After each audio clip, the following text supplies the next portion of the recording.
Hi, நாட்டுக்கோழி வாங்கும்போது இது செஞ்சு பாருங்கள். குழந்தைங்களுக்கு ரொம்ப நல்லது, பெரியவங்களுக்கு ரொம்ப நல்லது. அலசிட்டு கொதிக்க வச்சுருங்க. அதில் ஒரு துணி இஞ்சி, கொஞ்சம் உப்பு, கொஞ்சம் மஞ்சள் போட்டு கொதிக்க வைங்க. அதுக்கப்புறமா கிண்ணத்தில் நல்ல பழுத்த தக்காளி எடுத்துக்கோங்க.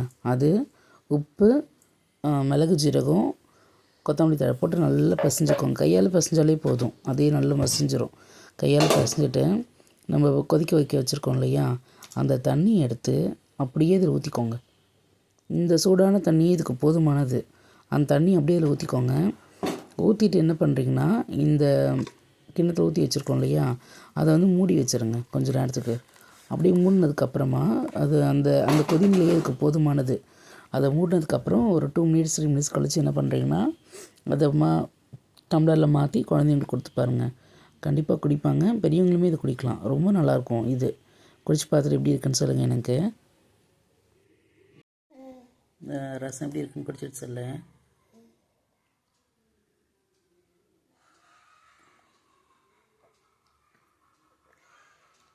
செம்ம டேஸ்டி.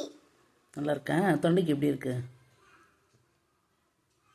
டேஸ்டில அமேசிங்.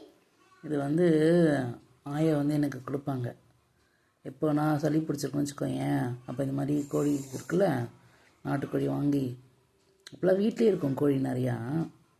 அதை அப்படியே சமைச்சு கொடுப்பாங்க. அதுக்கு மட்டும் இந்த தண்ணி மட்டும் எடுத்துடுவாங்க. எடுத்துட்டு அதை வந்து ரசம் மாதிரி பண்ணி கொடுப்பாங்க. தொண்டைக்கு நல்லாயிருக்கும். ரசம் குடிக்கணும் போல இருக்கு.